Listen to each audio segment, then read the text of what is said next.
Press जो रखा गया है वो इस विधानसभा खैर विधानसभा के उपचुनाव को लेकर के है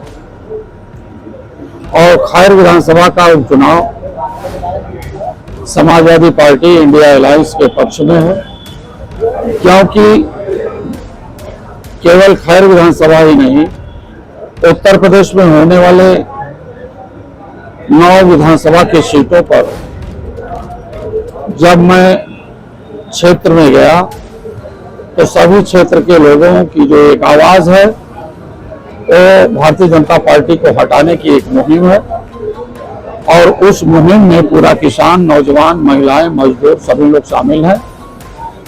केवल खैर विधानसभा ही नहीं, उत्तर प्रदेश में होने वाली सभी विधानसभाएं इंडिया अलायंस के पक्ष में आ रही हैं। क्या मुद्दे रहेंगे आपने जो सरकार के विधायक भी रहे उसको चुनौती कैसे रहेगी? हमारे मुद्दे हैं किसानों की एमएसपी को लेकर, किसानों के उत्पादन का एमएसपी के माध्यम से सही उसका मूल्य मिले। JMS स्वामीनाथन एक कृषि वैज्ञानिक थे, किसानों को मजबूत करने के लिए उन्होंने एमएसपी की बात किया था कि किसानों के सही उत्पादन का मूल्य मिले और किसान लोग भी खुशहाल हों। लेकिन भारतीय जनता पार्टी ने झूठा वादा कि हम किसानों की दुगनी आय करेंगे, पर आय के बदले में किसानों के लिए उन्होंने काला कानून दिया, 3 विधेयक दिया और उस विधेयक को लेकर के जब किसानों ने दिल्ली की सड़कों को जाम किया, बिल को वापस करने की मांग किया, तो एक किसान विरोधी सरकार किसानों के रास्ते में बड़े बड़े किले, बड़े बड़े भाले गड़वाए और साथ ही बर्फीली हवाओं में ठंडे ठंडे पानी की इतनी ज्यादा बौछारें करा दी कि 750 किसान मौत के घाट पर चले गए। इसलिए किसान भी आक्रोशित है। पेपर लीक के मामले, चुनाव आयोग द्वारा जो तारीख बढ़ाई गई है उत्तर प्रदेश में चुनाव की, उसको लेकर आप क्या कहना चाहेंगे? भारतीय जनता पार्टी मैदान में तो पहुंची नहीं, अखाड़े में कैसे पहुंच पाएगी? 10 विधानसभा का उपचुनाव उत्तर प्रदेश में होना था। इन्होंने अयोध्या की मिल्कीपुर विधानसभा के चुनाव को चुनाव आयोग से मिलकर के रोकने का काम किया। ये चुनाव मैदान में अखाड़े में आना ही नहीं चाहती है। 10 के बजाय जब 9 विधानसभाओं का चुनाव आयोग ने घोषित किया, ये चुनाव आयोग से मिलकर के चूंकि इनकी तैयारी नहीं है, बीजेपी के सभी कैंडिडेट हार के रास्ते पर हैं, तो इन्होंने 13 तारीख के बजाय 20 तारीख के चुनाव की घोषणा की है।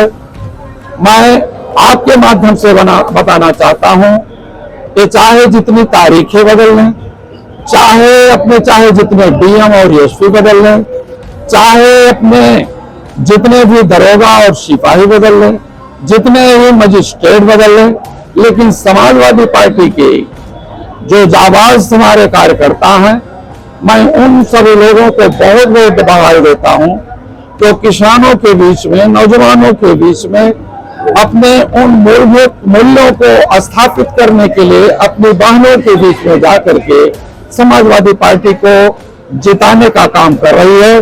भारतीय जनता पार्टी ये नहीं चाहती है कि एक चुनाव हो। अगर चुनाव हो भी रहा है तो निश्चित रूप से हमारे कार्यकर्ताओं को, हमारे सेक्टर और जोन के प्रभारियों को वो अपने पुलिस के माध्यम से, थाने के माध्यम से भयभीत करने का काम कर रही है।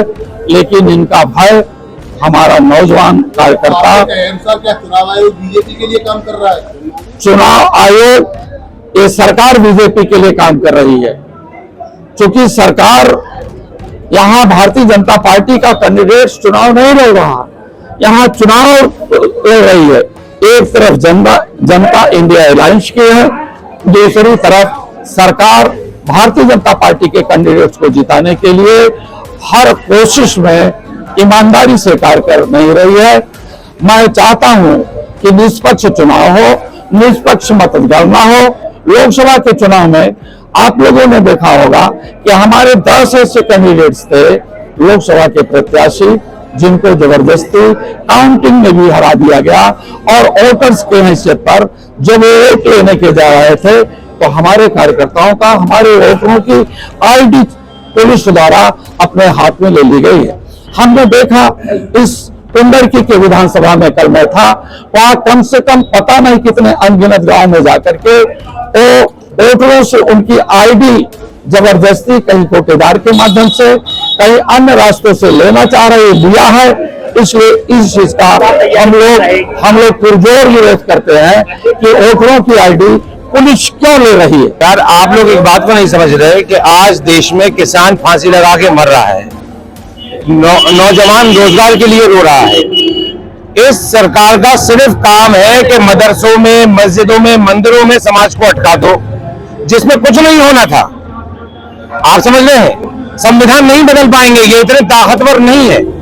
आज हमें बहुत मुबारकबाद देते हैं सुप्रीम कोर्ट को कि उन्होंने इनको फिर से उसी हैसियत का अंदाजा कराया, लेकिन जनता से भी अपील कर रहे हैं कि ये एक तरफ जो बोलते हैं दूसरे वो करते नहीं है।